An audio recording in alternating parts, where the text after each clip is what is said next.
السلام عليكم ورحمة الله وبركاته.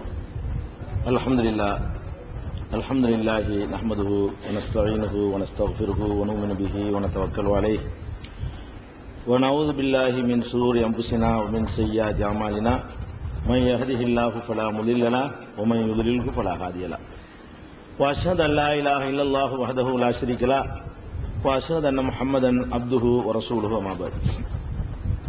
கண்ணியத்திற்குரிய எல்லாம் வல்ல அல்லாஹ் ஜல்ல ஷானஹு தஆலாவின் நல்லடியார்களே, அல்லாஹ்வுடைய பேரருளால் புனிதமிக்க இந்த ரமலான் மாதத்திலே சூரத்துல் ஃபாத்திஹாவுடைய விளக்க உரையை நாம் அறிந்து வருகிறோம்.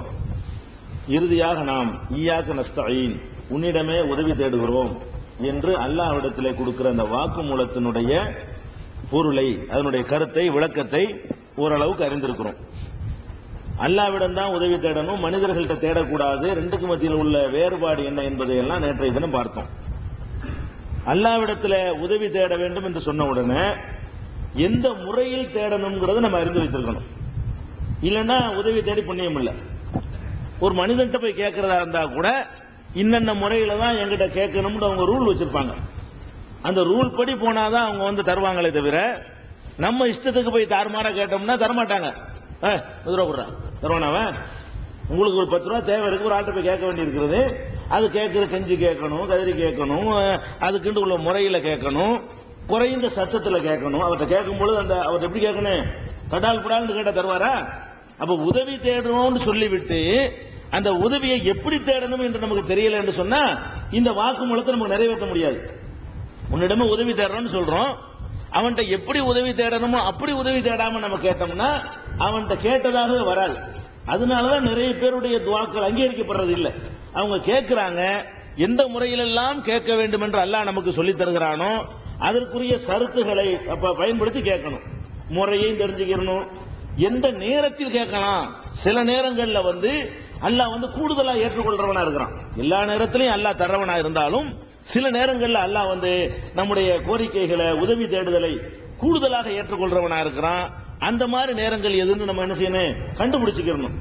அந்த பிரார்த்தனை செய்யறதுக்கு முன்னாடி நம்ம இடத்துல சில இறைவனிடத்துல உதவி தேடுவதற்கு முன்னாடி நம்மகிட்ட சில ஒழுங்குகள் இருக்கணும். அதுகளை எல்லாம் அறிந்து கொண்டால்தான் ஈயாக்க நஸ்தஈன் என்ற அந்த உறுதிமொழியை நம்மால் வாழ்க்கையில கடைபிடிச்சு வெற்றி பெற முடியும். அதில் அல்லாஹ் ரப்பல் ஆலமீன் உதவி தேட சொல்லும் பொழுது நமக்கு சில வழிமுறைகளை சொல்லித் தர்றான். சூரத்துல் பக்ராவுல 2வது அத்தியாயத்தில் 45வது வசனத்தில் அல்லாஹ் சொல்கிறான், வஸ்தஈனு, நீங்கள் உதவி தேடுங்கள், பிஸ்ஸப்ரி வஸ்ஸலா, பொறுமையோடும் தொழுகையை கொண்டும் என்னிடத்தில் உதவி தேடுங்கள்.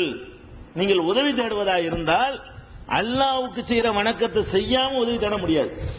நீங்க அவன்கிட்ட உதவி தேடுவதாக இருந்தால் அவன் உலகத்தில் வரக்கூடிய எல்லா கஷ்டங்களையும் சகித்து கொண்ட நிலையில் என்ன செய்யணும், உதவி சபரோட உதவி தேடணும்.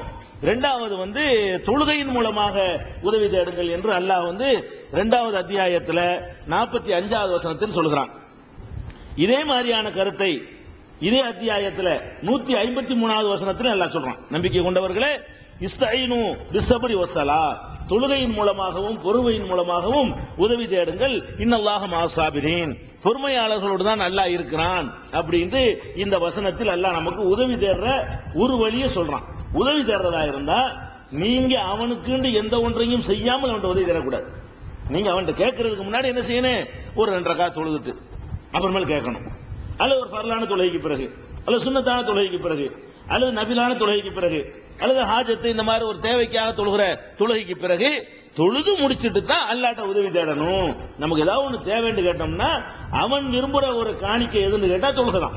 அப்ப தொழுகையின் மூலமாக நீங்கள் அல்லாஹ்விடத்துல உதவி தேடுங்கள் என்று அல்லாஹ் சொல்றான். அதை செய்யாம நம்ம போய் உதவி கேட்டோம்னு வைங்க, அது செல்லாது. உதவி தேடுற முறை கிடையாது. தொழுகையை கொண்டுதான் செய்யணுங்கிறது இல்லை, வேற சில வணக்க வழிபாடுகளை செய்துவிட்டு கூட செய்யலாம். ஏதாவது இபாதத்து செய்யணும். அல்லாஹ்ட்ட உதவி தேடுவதற்கு முன்னாடி என்னமாவது ஒரு வணக்கத்தை, ஏதாவது ஒரு வகையான இபாதத்தை, ஏதாவது ஒரு வகையான ஒரு நல்லறத்தை செய்துவிட்டு அல்லாஹ்விடத்தில் உதவி தேடலாம் என்று நபி ஸல்லல்லாஹு அலைஹி வஸல்லம் விளக்கம் தந்திருக்கிறாங்க. இந்த அல்லாஹ் தொழுகையை மட்டும் இந்த வசனத்துல சொன்னா கூட தொழுகை மட்டும் மூலமாட்டா துவா செய்யறா இருந்தா தொழுதான் ஆவணும் அப்படின்னு கிடையாது. வேற வேற மனிதர்கள் ஏதாச்சும் ஒரு நல்லறம் செய்துவிட்டு, யா அல்லாஹ் உனக்காக அந்த நல்லறத்தை நான் செஞ்சேன், வேற யாருக்காகவும் செய்யல, அதனால எனக்கு தா அப்படின்னு கேட்கணும். அதுக்கு சான்றாக சொல்வதாக இருந்தால் நபிகள் நாயகம் ஸல்லல்லாஹு அலைஹி வஸல்லம் சொன்ன ஒரு சம்பவம் இது. நமக்கு முந்தைய சமுதாயத்தில் நடந்த ஒரு சம்பவம். இந்த சம்பவம் வந்து எல்லா நூல்களிலும் இடம்பெற்றிருக்கிறது. புகாரியில 2215, 2272, 2333, 3465, 5974 ஆகிய எண்களை கொண்ட ஹதீசுகளாக புகாரியில மட்டுமே இவ்வளவு இடத்துல பதிவாக இருக்கிறது. அது என்ன சம்பவம் என்று கேட்டால், நபி ஸல்லல்லாஹு அலைஹி வஸல்லம் சொல்றாங்க, முந்தைய காலத்தில் 3 நபர்கள், பல தடவை உங்களுக்கு கேட்ட ஹதீஸ் தான் இது, 3 நபர்கள் பிரயாணமாக புறப்பட்டார்கள். ரசூலுல்லாஹ்வுக்கு முந்தின காலம் இது. அப்ப போய் கொண்டிருக்கும் பொழுது மழை பெய்ய ஆரம்பித்து விட்டது. மழை பெய்த உடனே ஒதுங்குவதற்கு ஏதாவது இடம் இருக்கான்னு பார்த்தார்கள். அங்க ஒரு மலை இருந்தது, மலையில ஒரு குகை இருந்தது. ஒரு மலைக்கு பக்கத்துல குகையில போய் நுழைஞ்சிட்டாங்க. மழை பெஞ்ச உடனே மலைக்கு பக்கத்துல ஒரு மலைக்குள்ள ஒரு குகை இருக்கிறது, குகைக்குள்ள போய் அவர் நுழைந்து விட்டார்கள். நுழைஞ்ச உடனே என்ன ஆச்சுன்னா, மழை வேற பெஞ்சிட்டு இருக்குதா, மேல இருந்து ஒரு பாறை உருண்டுகிட்டு வந்து சொல்லி வச்ச மாதிரி அந்த குகை வாசல்ல சக்குன்னு உட்கார்ந்துருச்சு. குகைக்குள்ள இவங்க போயிட்டாங்க. மலையிலிருந்து ஒரு பாறை உருண்டு வந்து அந்த குகை வாசலை அடைத்து விட்டது. அடைத்த உடனே அவங்க என்ன செய்யறாங்க, அவங்களுக்குள்ள ஆலோசனை பண்றாங்க. 3 பேர் சேர்ந்து தள்ள முடியாது, இந்த பாறை வந்து வாசல் அடைச்சிருச்சு, நம்ம 3 பேர் தான் இருக்கிறோம், 3 பேர் தள்ள முடியாது. 3 பேர் சத்தம் போட்டு கத்துறா, யாருக்கா விளங்குமா? விளங்காது. மலை பக்கத்தில் யார் நடமாடிட்டு இருக்க போறா? இந்த மலையோட இதை தாண்டி வெளியே சத்தம் போகணும். போனாலும் மக்கள் யாராவது நடமாடிட்டு இருந்தா தான் வருவாங்க. அதுவும் வந்து ஒருத்தர் 2 பேர் வந்து அதை பெரட்ட முடியாது. ஒரு 50-60 பேர் வந்தா தான் நினைச்ச முடியும், கிளப்பி விட முடியும். ஆமா, கதை முடிஞ்சு வச்சு முடிவு பண்ணிட்டாங்க. இந்த நேரத்தில் வந்து அல்லாஹ்வுடைய உதவியை நாடுறதை தவிர வேற வழியே இல்லை.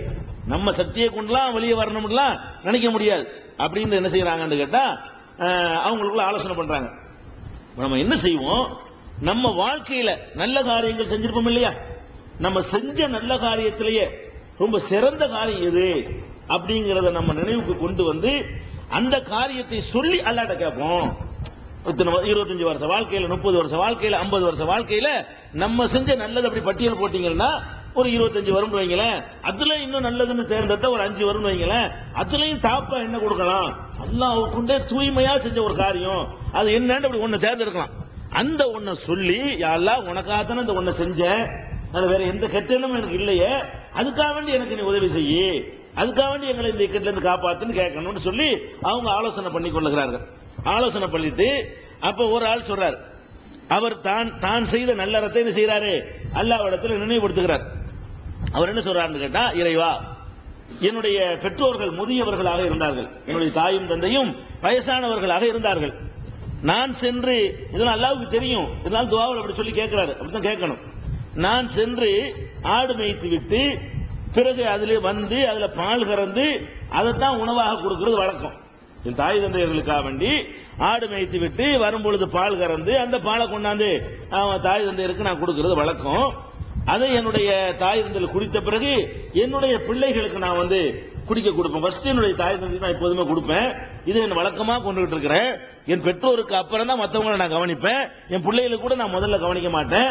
இப்படி நான் நடந்து கொண்டிருந்தேன். அதுக்கப்புறம் என் மனைவிக்கு கொடுப்பேன், மற்ற குடும்பத்தாருக்கெல்லாம் கொடுப்பேன். ஒரு நாள் நான் வர லேட் ஆயிடுச்சு. ஒரு நாள் இந்த மாதிரி என்ன வழக்கமாக நான் இருக்கிறேன். ஒரு நாள் நான் வருவது லேட்டான உடனே என் தாய் தூங்கி விட்டார்கள். தூங்கின உடனே நான் அவர்களை எழுப்ப நான் விரும்பவில்லை.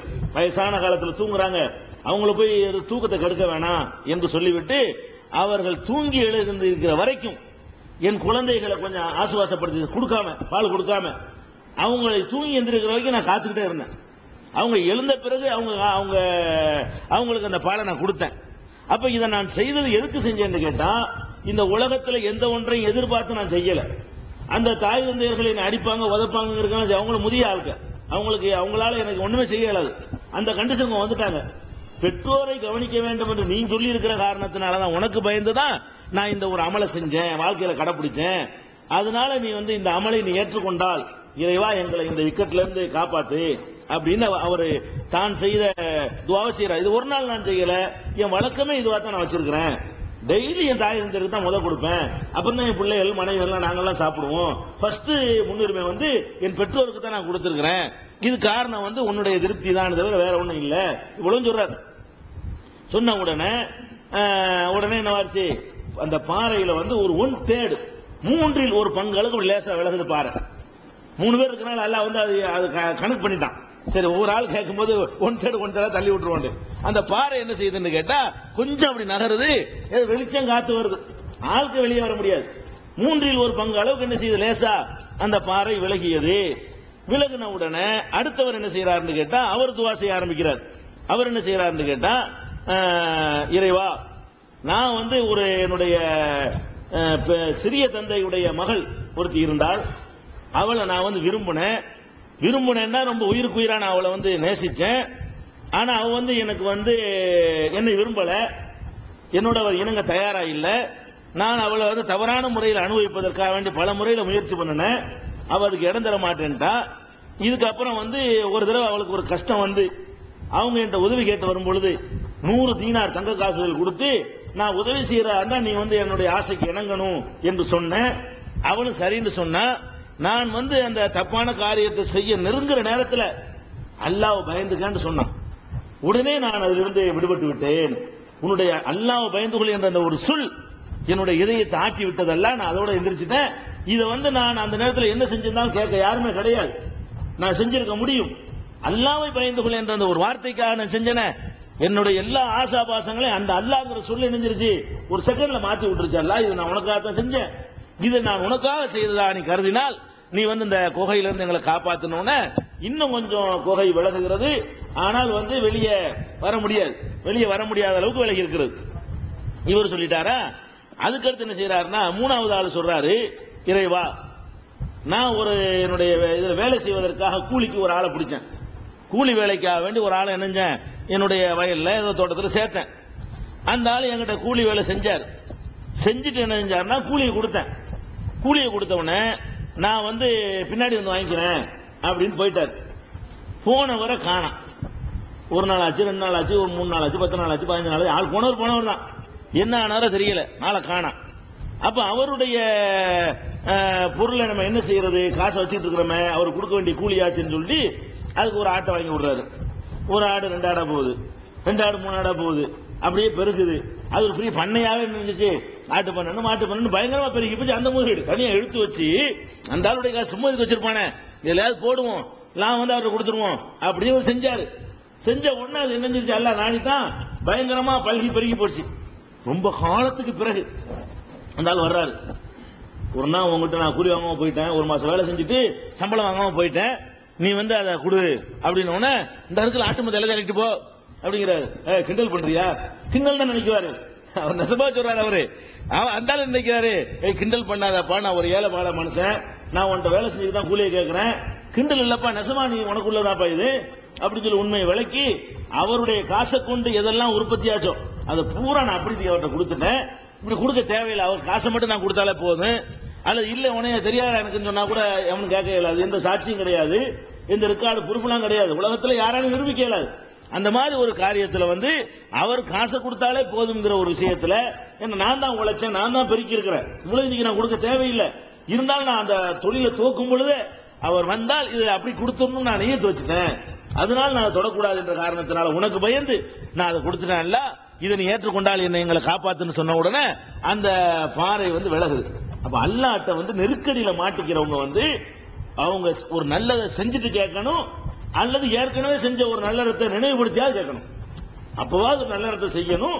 அல்லது என்ன செய்யணும், ஏற்கனவே நம்ம ஏதாவது செஞ்சிருப்போம்ல, அவ்வளவு கஷ்டமா இருக்கு, அப்ப எதை சொல்லி அல்லாஹ்ட்ட கேட்கலாம், யாரை பிடிக்கலாம்னு நினைக்க கூடாது, எந்த அவுளியாட்ட போகலாம், எந்த கபூர்ல போய் கேட்கலாம், எந்த சீர்கால விழுவலான்னு கேட்க கூடாது.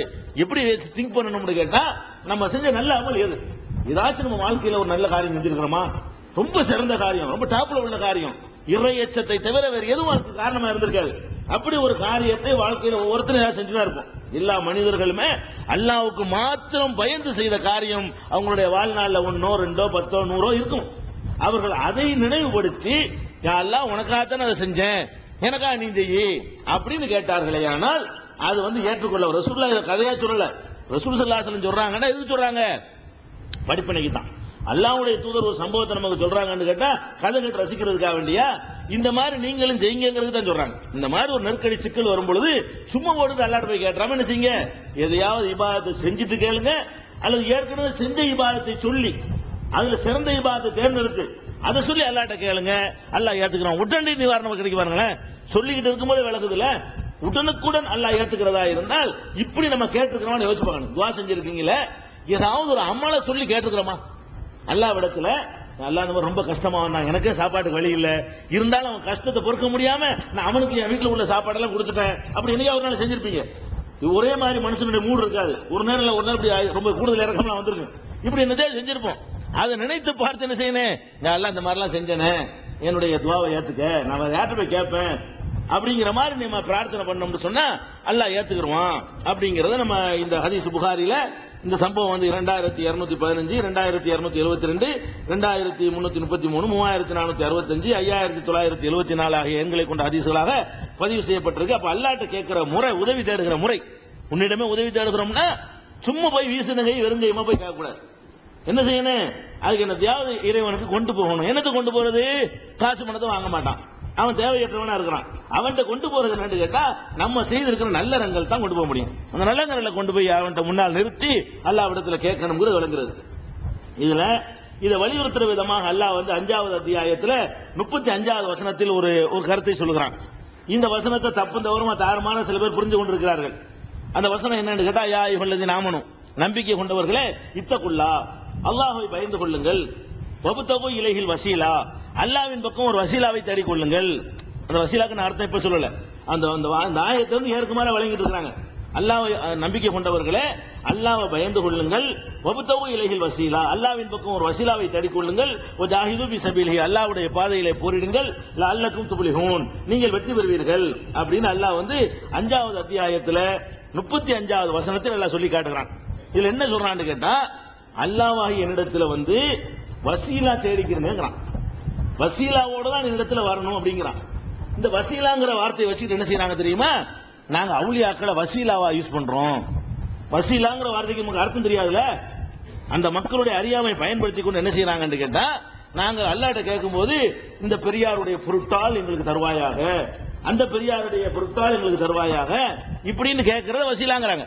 இந்த வசீலாக்கு வந்து பெரும்பாலான தமிழகத்து உலமாக்கள் கொடுக்கிற வியாக்கியானம் என்னன்னு கேட்டா, ஒருவருடைய பொருட்டால்னு சொல்றோம்ல, கேட்கறதெல்லாம் கேட்டுவிட்டு யா அல்லாஹ் இந்த துவாவை அப்துல் கார் ஜிலானி பொருட்டால் ஏற்றுக்கொள்வாயாக, இந்த துவாவை நாகூர் ஆண்டவர் பொருட்டால் ஏற்றுக்கொள்வாயாக, இந்த துவாவை ரசூல்லா பொருட்டால் ஏற்றுக்கிறார், இதுக்கு பேர் வசீலான்னு வச்சுட்டாங்க.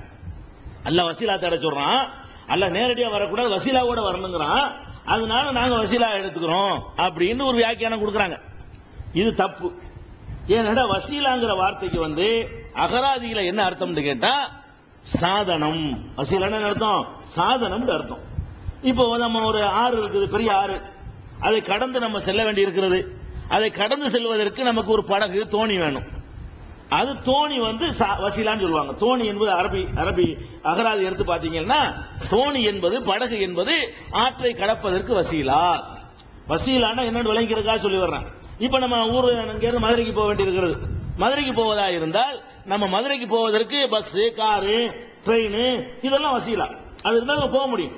இந்த மாதிரி வாகனத்தை வைத்து தான் நம்ம என்ன செய்ய முடியும், மதுரைக்கு போக முடியும்.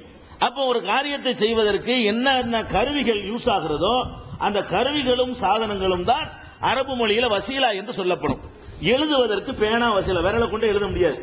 எழுதுவதற்கு என்ன இருக்கு, பேனா வசீலாவாக பயன்படுகிறது. தைப்பதற்கு ஊசி வசீலாவாக பயன்படுகிறது. சோறு ஆக்குவதற்கு சட்டி, பானை எல்லாம் என்ன செய்யுது, வசீலாவா அரிசியை கொண்டு இந்த அடுப்புல கொட்ட இயலாது, அதுக்கு ஒரு வசீலா வேணும். அப்ப அதான் வசீலாங்கிறது. வசீலான்னு சொன்னா ஒரு காரியத்தை செய்வதற்கு யூஸ் பண்ணக்கூடிய சாதனம் அர்த்தம். அல்லாஹ் என்ன செய்யறான்னு கேட்டா, என்னிடத்துல வரும்போது வெறுங்கையோட வராத சாதனத்தோட வாங்குறான். வசீலான சாதனம்.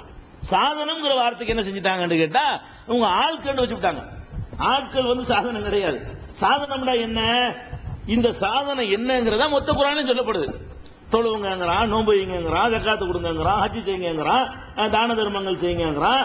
இந்த மாதிரி என்னென்ன நல்லறங்களை எல்லாம் செய்யுமாறு அல்லாஹ் சொல்றானோ அது எல்லாம் அவனுக்குரிய சாதனம். அப்ப என்னிடத்துல நீங்க வர்றதா இருந்தால் என்னிடத்துல ஒரு சாதனத்தோடு வாங்க, வீசின கையும் வெறும் கையுமா வரக்கூடாது. என்கிட்ட வர்றதா இருந்தால் எதையாவது கொண்டு வாங்கங்கிறான். எதையாவது கொண்டு வாங்கன்னு சொல்லக்கூடிய அந்த ஆயத்தை வந்து எதையும் கொண்டு வராதீங்கிற அர்த்தத்துக்கு மாத்தி விட்டாங்க. நீ ஒன்னும் செய்யாத, அவர் பேர மட்டும் சொல்லு. இவங்க எப்படி ஆக்கி வசீலா தேடுங்கிறது நல்ல அமல் செஞ்சுக்கிறங்கப்பான்னு சொல்லி கொடுத்தோம்னா அவன் தொழுவான், நோன்பு வைக்குவான், அவன் அல்லாஹ்வுக்கு சில கடமை ஒழுங்கா செய்வான். இவங்க என்ன பண்றாங்க, நீங்க ஒன்னும் பண்ணாத, நீ என்ன அக்கிரமம் பண்ணாலும் பண்ணிக்க, அந்த பெரியார் பேரை மட்டும் யூஸ் பண்ணி பாரு, எல்லாம் வந்துருவான் அப்படின்னு ஒரு குறுக்கு வழியை சொல்லி கொடுத்து அமல் செய்ய தூண்டுகிற ஒரு வசனத்தை அமல் செய்யாத என்று சொல்வதற்கு ஏற்குமாறு நினைச்சிட்டாங்க, பயன்படுத்த ஆரம்பிச்சுட்டாங்க. இந்த வசீலாங்கிற வார்த்தைக்கு வந்து இன்னும் சொல்ல போனா அல்லாஹ் வசீலா தேடுமாறு கட்டளை இருக்கான்ல, வசீலா தேடுங்கள் இந்த ஆயத்துல கட்டளை இருக்குது. இந்த கட்டளை வந்து உங்களுக்கும் எனக்கு மட்டும் உள்ளது இல்ல, ரசூலுல்லாஹ் வரைக்கும் இந்த கட்டளை இருக்குது. இந்த கட்டளை அல்லாஹ் குர்ஆன்ல ஒரு கட்டளை இட்டான்னு சொன்னா அல்லாஹ்வுடைய ரசூல் முதல்ல நிறைவேற்றக்கூடியவங்களா இருப்பாங்க, நம்மளோட கூடுதலா நிறைவேற்றுவாங்க. தொழுவும்படி அல்லாஹ் கட்டளை இட்டான்னா நம்ம தொழுவதை விட கூடுதலாக அவங்க தொழுவாங்க. ஈடுபாட்டிலேயே இருந்தாலும் சரி, எடுத்துக்கொள்ற டயத்திலே இருந்தாலும் சரி, இஹ்லாஸ் எடுத்துக்கொண்டாலும் சரி, அவங்க கூட தொழுவாங்க. நோன்பு வைக்கிற மாதிரி இருந்தா அவங்க தான் ஃபர்ஸ்ட் மார்க் எடுப்பாங்க. அப்ப நபிகள் நாயகம் ஸல்லல்லாஹு அலைஹி வஸல்லம் அவர்களுக்கும் இந்த கட்டளை இருக்கா இல்லையா? வசீலா தேடுங்க நல்ல கட்டளை இட்டான்ல, அவங்க யார் போட்டால கேட்டிருப்பாங்க? உன் அர்த்தம் வச்சுக்கிட்டா, வசீலான ஒரு ஆளை பிடிக்கிறேன்னு அர்த்தம் வச்சுக்கிட்டேன், வசீலான ஆளை பிடிக்கிறேன்னு அர்த்தம் வச்சுக்கிட்டோம்னா இப்ப நபிகள் நாயகம் ஸல்லல்லாஹு அலைஹி வஸல்லத்துக்கு நல்ல கட்டளை போடுறான் வசீலா தேடுண்டு. உங்க அர்த்தம் என்ன? ஒரு ஆளை பிடி. வசீலா தேடுங்க என்ன அகராதியில் இல்லாத ஒரு அர்த்தம், புரிஞ்சுக்கிறதா நான் கேட்கிறேன். நீங்க என்ன அர்த்தம் செய்யறீங்க, இந்த உலமாக்கள் என்ன அர்த்தம் செய்யறாங்கன்னு கேட்டா வசீலான ஒரு ஆளை போய் பிடிச்சிக்கிறது அப்படிங்கிறாங்க. அப்ப உங்க அர்த்தப்படி அர்த்தம் செய்வோம். நம்பிக்கை கொண்டவர்களே அல்லாஹ்வை பயந்து கொள்ளுங்கள், பொபுத்தகை இலைகள் வசீலா, அவனிடத்தில் செல்வதற்கு ஒரு ஆளை பிடிச்சிக்கிறங்க அப்படி நீங்க சொல்ற அர்த்தத்தை கொடுத்துருவோம். இப்ப அவனிடத்தில் செல்வதற்கு ஒரு ஆளை பிடிங்கன்னு சொன்னா நபிகள் நாயகம் ஸல்லல்லாஹு அலைஹி வஸல்லம் ஒரு ஆளை பிடிக்கணுமா இல்லையா? அவங்க யாரை பிடிச்சாங்க? யாரையுமே பிடிக்கலன்னு சொன்னா இந்த ஆயத்தை வந்து மீறிட்டாங்களா? அல்லாஹ் தான் ஆளை பிடிச்சிட்டு வாங்குறான், அல்லாஹ் தான் கட்டளை இறான், யாரையா பிடிச்சிட்டு கட்டளை இறான். அந்த கட்டளை உங்களுக்கு மட்டுமில்ல எனக்கும் தான். அப்ப எல்லாரும் அந்த கட்டளையை நிறைவேற்றும் பொழுது ஒரு ஆளை பிடிச்சிட்டு தான் இந்த வரணும்னு அர்த்தம் கொடுத்தீங்கன்னு சொன்னா ரசூல் ஸல்லல்லாஹு அலைஹி வஸல்லம் எந்த ஆளை பிடிச்சாங்க? ஒருவரையும் பிடிக்கல, பிடிக்கலன்னா அல்லாஹ்வுடைய கட்டளை மீறிட்டாங்களா? மீறவும் மாட்டாங்க. அதே நேரத்தில் அமல் வச்சு பாருங்க, அமலை தேடிக்கிறீங்க ரசூலுல்லாஹ் செஞ்சாங்க.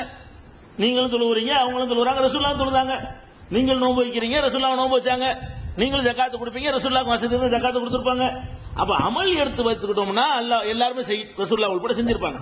சரி, நீங்க அவுலியாவை பிடிக்க சொல்றீங்க, யாரை பிடிக்கணும்? அப்துல் காதர் ஜிலானி பிடிச்சிக்கிறோம், உதாரணத்துக்கு பிடிச்சிக்கிறோம். அப்துல் காதர் ஜிலானியை போய் பிடிச்சிக்கன்றோம். சரி, அப்துல் காதர் ஜிலானிக்கு இந்த கட்டளை இருக்கு, அவர் ஒரு ஆளை பிடிக்கணுமே, அவர் மூமினா இல்லையா? மூமின்களே நல்லா கூப்பிடுறான் இல்லங்க, மூமின்களேன்னு கூப்பிட்டு ஒரு ஆளை பிடிக்கிறான். சரி, நீ போய் அப்துல் காதர் ஜிலானி பிடிச்சு விட்ட, அவர் யாரை பிடிப்பாரு? அவர் இதை செய்யணும், அவருக்கு ஆர்டர் இருக்கிற, மூமின்னு கூப்பிடுறாரு, அவர் மூமின் இல்லைன்னு சொல்லப்ப, அவர் மூமின் கிடையாதுன்னு சொல்லு. அவர் மூமினாக இருந்தால் முஸ்லிமா இருந்தாரே, ஆனால் அவருக்கும் கட்டளை இருக்கிறது, நீ ஒரு ஆளை பிடி. உங்க அர்த்தம் சரியா இருந்தா அவர் யாரையும் ரசூலுல்லாஹ் அப்படி பாருக்கிறீங்களா? ரசூலுல்லாஹ் கட்டளை இருக்கு, அவருக்கு ஒரு ஆளை பிடிக்கணும். அப்படி போகும்போது விளங்குது இது கிறுக்குத்தனம், இது அல்ல அர்த்தம் விளங்குது. எந்த இடத்துலயாவது பதில் சொல்ல முடியாம நீங்க தடுமாறினால் அது தப்புன்னு அர்த்தம். ஒன்னா கேட்டுட்டு வரும்போது ரசூலுல்லாஹ் அந்த ரசூல் அந்த ஆளை பிடிச்சாங்கன்னு சொல்லு, அந்த ஆளை சொன்னீங்கன்னா அப்பவும் கேட்பேன், அவர் யாரை அப்படி பாருங்க கேட்பேன், அவர் மூமின் தானே. கடைசியில் ஒரு இடத்துல வந்து நிப்பீங்கல்ல, பிரேக் ஆகும்ல, அந்த பிரேக் ஆகும்போது விளங்கிடுவீங்க இது லூசுத்தனம், இது இல்ல அந்த அர்த்தம். அமல் அர்த்தம் செஞ்சு பாருங்க. அல்லாஹ்வின் பக்கம் வசீலாவை, அமலை, நல்லறங்களை, அவனை நெருங்குவதற்கு எதையெல்லாம் செய்ய வேண்டும் என்று அல்லாஹ் சொல்லி இருக்கிறானோ அந்த சாதனங்களை தயாரித்துக் கொள்ளுங்கள் வைங்க. இது ரசூலுல்லாஹ்வும் செஞ்சாங்க, சாதனங்களை தயாரிச்சாங்க, சஹாபாக்களும் தயாரிச்சாங்க, நல்லடியார்னு சொல்றவங்களும் தயாரிச்சாங்க, நாம தயாரிக்கணும். நீங்க ஒரு என்னிடத்துல நல்ல அமல்கள் செய்து வாங்க என்றுதான் அதுக்கு அர்த்தமே தவிர வசீலாங்கிற அரபி சொல்லுக்கு இந்த மக்களுக்கு அர்த்தம் தெரியாதுங்கிற பலவீனத்தை பயன்படுத்தி கொண்டு அல்லாஹ் தான் வசீலா தேட சொல்றான், ஒரு ஆளை பிடிங்க போய் சொல்லி ஏமாத்திக்கிட்டு இருக்கிறாங்க. இதை கொண்டுதான் துவா செய்யறாங்க. எப்படி? அல்லாஹ் அப்துல் ரசூலுல்லாஹ்வுக்கா என்னுடைய துவாவை ஏத்துக்க. இதுக்கு என்ன அர்த்தம்? ரசூலுல்லாஹ்க்கா ஏத்துக்கனா ஏன் ஏத்துக்கிறேன்னு நீ உன்னுடைய துவாண்டால உன்னுடைய அடிமைத்தனத்தை காட்டுவியா? ஒரு இடத்துல நம்ம கேட்கிறாந்தா சிபார்சோட போறாருன்னா மனுஷன் வேண்டா ஏத்துக்குருவான். மனுஷன் நீங்க போறீங்க, ஒரு ஆளை சொல்லி கேட்டா ஏத்துக்குவான். இப்ப சில இடங்கள்ல வந்து என் பேரை சொல்லி கேட்டா அவங்க தருவாங்க, சில இடங்கள்ல வந்து அவர் பேர் இன்னொரு ஆள் பேர் கேட்டா தருவாங்க. ஏன்னு கேட்டா நம்மள்ட்ட நாளைக்கு சந்திக்கும் போது மனவருத்தம் வரேன், அவர் சொல்லி விட்டுருக்காருல, அவருக்கு நம்ம மரியாதை கொடுக்கணும்ல, இல்லாட்டி சங்கடப்படுவார்லன்னு நினைக்கலாம். இந்த மாதிரியான சங்கடங்கள் அல்லாஹ் ஏற்படுமா? அப்துல் காதர் ஜிலானி அல்லாஹ் ஆடி போய் ஆமா அவர் பேரை சொல்லிட்டாங்க, நம்ம குடுக்காட்டி என்ன ஆகுறது, நாளைக்கு அவர் மூஞ்சில் முடிக்கலுமா அப்படி நினைக்குவானா? அல்ல அடே அப்துல் காதர் ஜிலானியா இருந்தா என்ன, இப்ராஹிம் நபியா இருந்தா எனக்கு என்னன்றானவன் அல்லாட்ட போய் என்ன இப்ப மிரட்டிக்க நீ? அப்ப அல்லாட்ட மிரட்டுற மாதிரி இருக்குது. அவர் தான் அவர் சொன்னாரு, அவருக்காக எனக்கு தாங்க, இவருக்காக தாங்க. இது மனுஷனுக்கு தெரியாது. அவரு மனுஷன்ட்ட வாங்குவதற்கு போறதா இருந்தா என்ன செய்யணும்? பெரிய முக்கியமான ஆளுக்கு பேரை சொல்லி போனால் அவன் பயந்துக்கிட்டோ அல்லது தயவுதாட்சணிக்காக வேண்டியோ ஒரு அன்புக்காக வேண்டியோ தருவான். வாப்பா பேரை சொல்லி மோன்ட்ட போய் கேட்கலாம், உங்க வாப்பாவோட நாள் ஒன்னா படிச்சாலு அப்படின்னு சொன்னா நம்ம கொடுத்துருவோம். நம்மள்ட்ட உதவி கேட்க வரும்போது ஒரு வயசான ஒருத்தர் வரான்னு வைங்களேன், நம்மள்ட்ட கேட்கும்போது என்ன போடுவார் நேக்கா, நாங்களும் வாப்போம் ஒரே கிளாஸ் மட்டும், அவர் சட்டி நான் போட்டுக்கிறோம், ஏன் சட்டி நீங்க போட்டுக்கிறோம், ஒரு 100 ரூபா தாங்க அப்படின்னு கேட்பாரு. அப்ப நம்ம என்ன செய்வோம், நம்ம தகப்பனா இருக்க வேண்டியவரா இருக்கிறாரு, நாங்க 100 ரூபான்னு கொடுத்துருவோம். ஏன் இதெல்லாம் இந்த மாதிரி தாட்சணியம் பார்க்கக்கூடியவனாக மனுஷன் படைக்கப்பட்டிருக்கிறான். இது அல்லாட்ட பொருத்தி பார்க்க இயலுமா? அல்லாட்ட போய் இந்த மாதிரி சொல்ல முடியுமா? அல்லா ரசூலுல்லாஹ்வுக்கு சொன்னோம் நல்லா கொடுத்தாவணுமா? இப்ராஹிம் நபின்னு நல்லா கொடுத்தாவணுமா? அவர் கேட்கிற கோரிக்கை தூக்கி கடைசி போறான் அல்ல மறுமையில. அவர் தகப்பனா இருக்க வேண்டிய இப்ராஹிம் நபி கேட்பாரு, வாயை மூடுன்னு சொல்லி போடுறான். நம்ம இருந்துட்டு என்ன செய்யறோம், அவர் கொடுத்தாலும் எனக்கு தா. இப்படி இருக்கு. ஒரு கடையில வேலை செய்றீங்க, நீங்க ஒரு கடையில வேலை செஞ்சுட்டு இருக்கீங்க. அந்த முதலாளிட்ட போய், முதலாளி நான் 10 வருஷமா உழைக்கிறேனே, எனக்கு ஏதாவது தாங்கலன்னா அது நியாயம். நீங்க 8 மணி நேரத்துக்கு நான் 10 மணி நேரம் உழைக்கிறேனே, ஏதாவது தாங்கன்னு சொன்னா நியாயம். நான் கணக்கு பார்க்காம நான் என்ன வேணாலும் செய்யறேனே, என்னை வந்து கடையில சேல்ஸ்மேனுக்கு தான் நீங்க சேர்த்தீங்க, நான் போய் கழுவுறேன் கூட்டுறேன் பெருக்கிறேன் அதெல்லாம் செய்யறேன்ல, அதுக்காக தாங்கன்னு சொன்னா சரிப்பா கொடுத்துட்டான் வேணும் இவனுக்கு அப்படின்னு இருக்கிறோம். இவன் ஒண்ணுமே செய்யாம கடையில் உட்கார்ந்து இருந்துட்டு, முதலாளி உங்க வாப்பாக்காண்டி எனக்கு ஒரு 100 ரூபா தாங்க. எங்க வாப்பாக்காண்டி உனக்கு என்ன 100 ரூபா தரணும் கேட்பாரா இல்லையா? கொடுப்பாரா முதலாளி? கொடுப்பாரா? நீ எனக்கு என்னடா செஞ்சேன்னு கேட்பாருலங்க. நான் உனக்கு தர்றதா இருந்தா நீ எனக்கு எப்படி நடந்துகிட்ட அதை கேட்பாரு. நம்ம என்ன செய்யறோம், ரசூலுல்லாஹ்வுக்காண்டி எனக்கு தா. ரசூலுல்லாஹ்வுக்காண்டி உனக்கு ஏன் தரணும்? ரசூல் உனக்கு மாமாவா மச்சானா? எப்படி எதுக்கு ஏன் தரணுங்கிற? அப்துல் கார் ஜிலானிக்காக வேண்டி உனக்கு ஏன் தரணும்? நீ செஞ்சதுக்கு தான் உனக்கு தரணும்.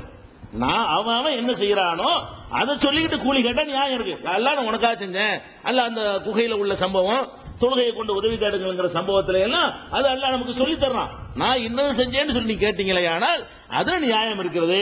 வேற வேற நல்லடியார்களை பயன்படுத்தி அதுக்காக வேண்டி உங்களுக்கு தாண்டு கேட்டா அது அர்த்தம் இல்லாத விஷயம். அதுக்காக தர வேண்டிய தேவையில்லை. ரசூல் ஸல்லல்லாஹு அலைஹி வஸல்லம் எவ்வளவு சிறந்த அடியாரா இருந்தாலும் அதற்கான கூலி அவங்களுக்கு கிடைக்குமா உங்களுக்கு கிடைக்குமா? இப்ராஹிம் நபி எவ்வளவு நல்லடியாரா இருந்தாலும் அதற்கான பரிசு அவருக்கு கிடைக்கும். அவர் நல்லவரா இருந்தாலும் உங்களுக்கு ஏன் தரணும்? ஒரு கடையில் வேலை செய்யறோம், இன்னொரு பையனை சுட்டி காட்டி, முதலாளி அந்த பையன் எவ்வளவு அழகா வேலை செய்யறான், உங்க சொல்லல ஒழுங்கா கேட்கறானா இல்லையா, அதனால எனக்கு 100 ரூபா தாங்க. அட அவன் நல்லவனா இருந்தா உனக்கு என்ன 100 ரூபா தரணும்னு கேட்பானே இல்லையா? அது மாதிரி தானே இது இருக்குது. நம்ம அல்லாட்ட என்ன சொல்றோம், அல்லாஹ் நீ சொன்ன ஒண்ணு கேட்க மாட்டேன், ரசூலுல்லாஹ் ஒழுங்கா இருந்தாங்கல்ல உன் சொல்ல கேட்டாங்கல்ல அதுல எனக்கு தான். அப்ப ஒரு மனுஷன் வந்து ஏத்துக்கிற மாட்டான், அறிவோடு சிந்திப்பான், அல்லாஹ் சிந்திக்க மாட்டான். அப்ப ஒரு மனுஷனுக்கு அறிவு கூட அல்லாஹ்வுக்கு நினைக்கிறாங்க. இவங்க என்ன நினைக்கிறாங்கன்னா, ஒரு முதலாளிட்ட போய் இந்த மாதிரி சொன்னா என்ன நடப்பான், என்ன கிறுக்கனாகிறியா, அது சொல்லாம கட்டுறாச்சு கொடுத்தாலும் கொடுத்துருப்பான். முதலாளி எவ்வளவு அழகா அந்த பையன் வேலை செய்யறான் பாத்தீங்களா, நீங்க சொன்னதெல்லாம் மீறாம வேலை செய்யறான், 100% உங்களுடைய கட்டளை கட்டுப்படுறான், அவ்வளவு நல்ல பையனா இருக்கிறதுனால எனக்கு ஒரு 1000 ரூபாய் தாங்கன்னு கேட்டா அவனுக்கு எவ்வளவு கோபம் வரும், வேலையை விட்டு போடான்னு இல்லையா? அப்ப அந்த மாதிரி இந்த மனுஷனுக்கு இருக்கிற அறிவு கூட அல்லாஹ் இருக்கா நினைச்சுக்கிட்டு இன்னைக்கு துவா செய்யும்போது இப்படி கேட்டுக்கிட்டு இருக்கிறார்கள். துவாவை முடிக்கும் போது பள்ளிவாசல்கள்ல நபியினா அதுதான் துவாவோட சேரக்கூடாதுங்கிறோம். கூட்டு துவானாலையும் கூடாது. அதுல சொல்ற டேஞ்சரான வார்த்தையை சேர்த்துக்கிறாங்க. துவா செய்யும் பொழுது அந்த பெரியார்கள் பொருட்டால் இதை ஏத்துக்குவாயாக, ரசூலுல்லாஹ்வுக்காக இதை ஏத்துக்குவாயாக. இந்த திரட்டெல்லாம் அல்லாஹ் நடக்காது. மிரட்டுறீங்க அல்லாஹ்வை. அவன்கிட்ட உங்களுடைய அடிமைத்தனத்தை ஒப்புக்கொண்டு அல்லாஹ் நான் அடிமை எஜமான் நீ தாண்டு கெஞ்சினா தருவானே தவிர இவருக்காக வேண்டியது அவருக்காக வேண்டியதாங்கிற பாசையெல்லாம் அல்லாஹ்விடத்தில் ஈடுபடாது. அதுக்கு பேர் வசீலா இல்லை, நல்லறங்கள் செய்வதுதான் வசீலா. இப்படி அல்லாஹ்விடத்தில் உதவிகளை தேடணும். ஒரு இது ஒன்று காட்டுவாங்க, ஒரு ஆதாரம் என்ன, இந்த வசீலாவுக்கு இன்னொரு விஷயம் இருக்கு. 17வது அத்தியாயத்தில் 57வது வசனத்துல அல்லாஹ் வந்து சூப்பரா அடிக்கிறான் ஒரு அடி. இந்த வசீலா சொல்லி தப்பு அர்த்தம் பண்றாங்க இல்லையா, அவங்களுக்காண்டி வசீலாங்கிற சொல்லி 2 இடத்துல குர்ஆன்ல வருது. ஒன்னு வந்து நான் ஏற்கனவே சொன்னபடி 5வது அத்தியாயம் 35வது வசனத்துல, இன்னொரு இடம் என்னன்னா 17வது அத்தியாயம் 57வது வசனம். மொத்தம் 2 தான் வருது குர்ஆன்ல. இந்த வசீலாவுல என்ன வருதுன்னு கேட்டீங்கன்னா அர்த்தம் வழங்கி போறப்ப அல்லாஹ் என்ன சொல்றான்னு கேட்டா, உலாயிக்கல்லதீன யதுஊன, இவர்கள் யாரை அழைக்கிறார்களோ பிரார்த்திக்கிறார்களோ அவர்கள் எபுத்தகுன இலா ரப்பிஹிமுல் வசீலா, அவர்களே இறைவனின்பால் வசீலாவை தேடிக் கொண்டிருக்கிறார்கள். அல்லாஹ் சொல்றான் உலாயிக்கல்லதீன யதுஊன, இவங்க யாரை அழைக்கிறார்களோ அந்த பெரியார்கள் அந்த மகான்கள் அவர்களே எபுத்தகுன இலா ரப்பிஹிமுல் வசீலா, இறைவனின்பால் வசீலாவை தேடிக் கொண்டிருக்கிறார்கள். ஐயுஹும் அக்ரபு, யார் அல்லாஹ்வுக்கு நெருக்கமானவர்கள் ஆவது என்பதற்காக வேண்டி வசீலாவை தேடிக் கொண்டிருக்கிறார்கள். அவங்களே தேடுறாங்கன்னு சொல்றான். அவங்களே நம்ம நல்லவன் ஆகுறதுக்கு நம்ம எந்த அமலை சொல்லலாம், எந்த அமலை செய்யலாம் அப்படிங்கிற ஒரு கண்டிஷன்ல அவங்க இருந்து கொண்டிருக்கிறார்கள். எர்ஜூன ரஹமத்துஹு, அவனுடைய ரஹமத்தை ஆதரவு வைத்தவர்களாக, யகாஃபுன அஸாபஹு, அவனுடைய அஸாபுக்கு பயந்து நடுங்கிட்டு இருக்காங்க. அந்த ஆளுக்கு நீ யாரை போய் கூப்பிடுறியோ அவங்களே அல்லாஹ் ரஹமத்தை நமக்கு செய்வானா, நம்மளை கண்டிச்சிருவானா, நமக்கு அது என்ன ஆகும் என்று அவங்களே வசீலா தேடிட்டு இருக்கும்போது நீ என்னடா ஆளை போய் பிடிக்கிறேன்னு எல்லாம் கேட்கலாம். இந்த வசீலாங்கிற வார்த்தைக்கு 3:5:35 சொன்னதுக்கு வந்து 17:57 தெளிவான விளக்கம் ஆயிடுச்சு. இன்னொரு ஆதாரம் காட்டுவாங்க. என்ன ஆதாரம்? அந்த வசீலா கூட்டம், இந்த வசீலான்னா ஆட்களை பிடிக்கிறது அர்த்தம் செய்யறாங்கல்ல. புகாரில ஒரு சம்பவம் வருது. என்ன சம்பவம்னு கேட்டா, உமர் ரலியல்லாஹுடைய ஆட்சி காலம். அவங்க ஆட்சி காலத்துல பஞ்சம் ஏற்பட்டு போச்சு. பஞ்சம் ஏற்பட என்ன செய்யறாங்கன்னு கேட்டா, இதா குஹித்து உமர் ரலியல்லாஹு காலத்தில் பஞ்சம் ஏற்படுமையானால் இஸ்தஸ்காபில் அப்பாஸ் இப்னு அப்துல் முத்தலிப், அப்துல் முத்தலிபுடைய மகன் அப்பாஸை கொண்டு மழை தேடுவார்கள். உமர் ரலியல்லாஹு காலத்தில் பஞ்சம் வந்துருச்சுன்னு சொன்னா அப்பாஸை கொண்டு பஞ்சம் தேடுவார்கள். அப்ப சொல்லுவாங்க, எப்படி செய்வாங்கன்னா, அல்லாஹும்ம இறைவா இன்னா குன்னா நத்தவஸ்ஸலு இலைக்க பி நபியினா, இதற்கு முன்னால் எங்கள் நபியை கொண்டு உன்னிடத்தில் நாங்கள் மலையை தேடி வந்தோம். ஃபதுஸ்கீனா, எங்களுக்கு நீ மலையை தந்தாய். இன்னா நத்தவஸ்ஸலு இலைக்க பி அம்மி நபியினா, இப்போ நபியுடைய பெரிய வாப்பா மூலமாக நாங்கள் என்ன செய்யறோம், உன்னிடத்தில் உதவி தேடுகிறோம். பாஸ்கினா, எங்களுக்கு நீ மலையை பொழிவிப்பாயாக என்று கேட்பார்கள். அல்லாஹ்வும் மலையை பொழிவிப்பான். அப்படிங்கிற ஒரு சம்பவம் புகாரில 1010வது ஹதீஸாக இடம்பெற்றிருக்கிறது. அப்ப இதை வச்சு என்ன செய்வாங்கன்னு கேட்டா, பாருங்க உமர் ரலியல்லாஹு எவ்வளவு பெரிய சஹாபி. அவரு நேர கேட்காம அப்பாஸை கொண்டு தானே தேடி இருக்கிறாரு, அப்பாஸை கொண்டு தானே மலையை தேடி இருக்கிறாரு. அப்ப ஒரு ஆளை பிடிச்சா தானே மழை கிடைக்கும் அப்படின்னு தங்கள் கருத்தை நிலைநாட்டுவதற்கு இதை சொல்லுவாங்க. இதுக்கு என்ன அர்த்தம்? இது அர்த்தம். அப்ப அப்பாஸை கொண்டு செய்தார்கள் கேட்டா, அப்பாஸ் உயிரோடு இருந்தார், அவர்கிட்ட போய் துவா செய்ய சொன்னாங்க. அது இப்போ செய்யலாம்.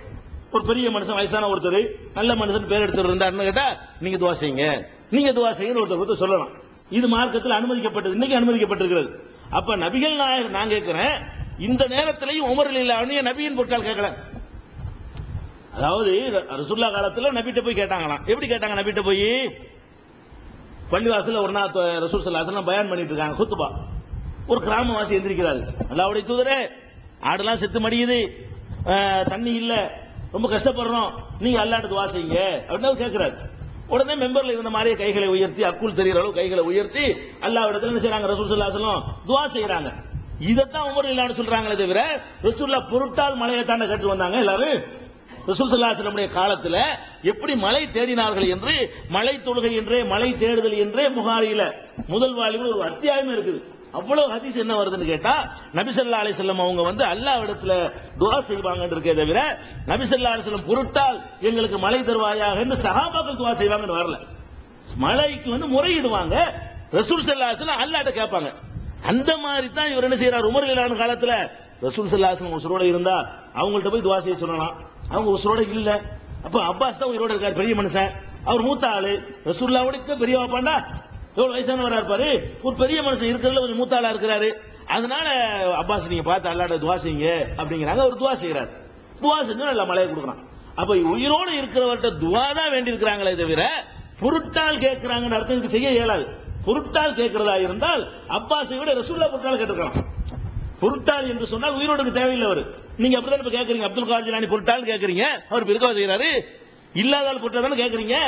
அதே மாதிரி உமர் கேட்டு போயிடலாமே, ரசூலுல்லாஹ் பொருட்டால் மலையத்தான் கேட்டுக்கலாம். அவரே கணக்கு பண்றாரு, உயிரோடு இருந்த ஆள்கிட்ட தான் உதவி கேட்கணும், மூத்தா போயிட்டா ரசூலுல்லாஹ்ட்ட கூட கேட்க கூடாதுன்னு விளங்கித்தானுங்க அந்த மாதிரி அப்பாஸ் போய் கூப்பிடுறாரு. அவங்களுக்கு எதிராக இருக்கிற ஒரு ஆதாரத்தையே அவங்களுக்கு சாதகமானது மாதிரி தெரிஞ்சு இருப்பாங்க. இது தவறு, இது அல்லாஹ்ட்ட கேட்கறதுக்கான உதவி தேடுவதற்கான முறை இல்லை. அடுத்தது என்னன்னு கேட்டா, அல்லாஹ்ட்ட உதவி தேடுவதற்கு சில சரத்துகள் இருக்குங்க. ஃபர்ஸ்ட் சரத்து என்ன தெரியுமா, உள்ளத்திலிருந்து வரணும். ஈடுபாடு இல்லாம, ஏனோ தானோண்டு, கவனம் இல்லாம அல்லாஹ்ட்ட நீங்க கேட்டீங்கன்னு வைங்க, அல்லாஹ் ஏத்துக்கவே மாட்டான். இன்னைக்கு பள்ளிவாசல்ல போய் பார்த்து அந்த மாதிரி தான் கேட்கறாங்க, கூட்டு துவாண்டு நடத்துறாங்களே, அதுல ஏதாவது ஈடுபாடு இருக்குமா? ஏன்னா அவர் அரபுல கேட்கிறாரு, உங்களுக்கு அர்த்தம் தெரியாது, நீங்க வாட்டு கொடுத்து இப்படிலாம் நீங்க பார்க்கலாம். பள்ளியில அந்த துண்ண 4 பேர் சாஞ்சிட்டு இருப்பான். நீ அல்லாஹ்ட்ட கேட்கறியா, என்னடா இப்படி போய் ஒரு தலைவர்கிட்ட கேட்ட தருவாரா?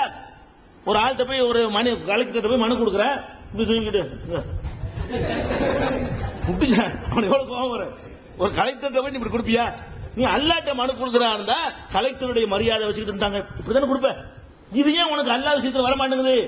அப்ப அல்லாஹ் ரப்பல் ஆலமீன்ட்ட கேட்கும் பொழுது எப்படி கேட்கணுமா? அல்லாஹ் சொல்றான், வதுஊஹு முஹ்லிஸீன லஹுத்தீன்.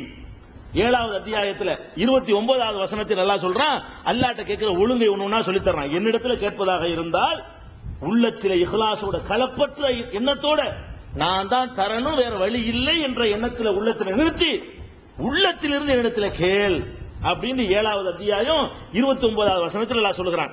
அதே மாதிரி இஹ்லாஸோடு தான் கேட்க வேண்டும் என்ற கருத்தை 40வது அத்தியாயம் 14வது வசனம், 10வது அத்தியாயம் 22வது வசனம், 29வது அத்தியாயம் 65வது வசனம், 31வது அத்தியாயம் 32வது வசனம், 40வது அத்தியாயம் 65வது வசனம், இது எல்லாத்தையும் அல்லாஹ் சொல்றான் இஹ்லாஸோட என்னிடத்துல கேட்கணும், ஏனோ தானு கேட்க கூடாது.